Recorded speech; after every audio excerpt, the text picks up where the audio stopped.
और इकोनॉमिक्स में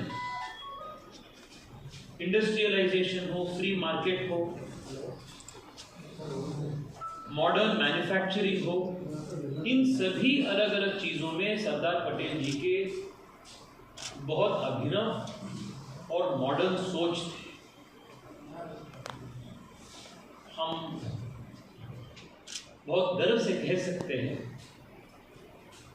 कि सरदार पटेल जी स्वतंत्र पूर्व भारत में और स्वतंत्रता के बाद में in the foundational years of India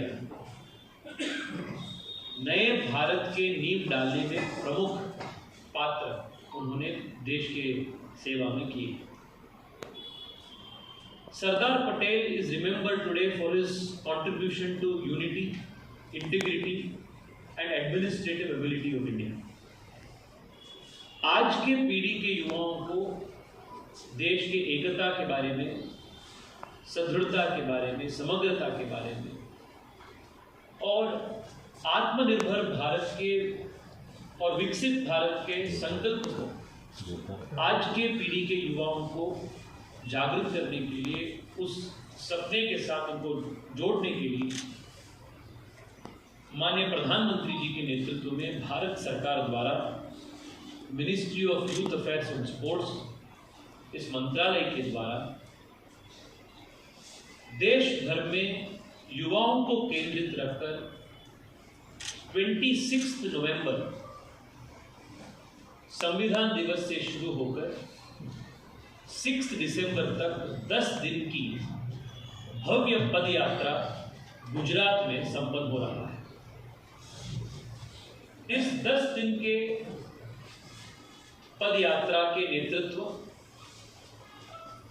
माननीय मनसुख मांडविया जी, जो मिनिस्टर फॉर यूथ अफेयर्स है, वो करेंगे। गुजरात में अलग अलग स्थानों में ये पदयात्रा शुरू होगी और 10 दिन पदयात्रा अलग अलग स्थान पर जाने के बाद केवड़िया में, जहां सरदार पटेल जी के भव्य स्टैचू है, स्टैचू ऑफ यूनिटी, वहां ये संपन्न होगा। पर इस यात्रा को देश भर में युवाओं को कनेक्ट करने की दृष्टि से 4 प्रमुख शहरों से, देश के हर जिले से 2 युवा 4 प्रवाह में इस यात्रा में शामिल होंगे। ये यूनिटी मार्च में दिल्ली, जयपुर, मुंबई और नागपुर,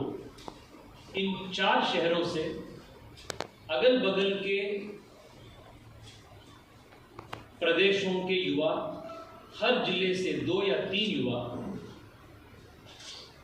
इस यात्रा में भाग लेंगे। और नागपुर से जो यात्रा निकल रही है, उस यात्रा में लगभग 11 बस में 195 जिले से 400 से अधिक प्रतिभागी इस नागपुर के लेग ऑफ यात्रा से गुजरात जाएंगे। मध्य प्रदेश, महाराष्ट्र, छत्तीसगढ़, उड़ीसा, तेलंगाना और पुदुचेरी से 195 डिस्ट्रिक्ट से लगभग 400 प्रतिनिधि नागपुर आएंगे 24 को, और 24 को यहाँ से मध्य प्रदेश होते हुए गुजरात जाएंगे और गुजरात में 2 दिन मनसुख जी की पदयात्रा में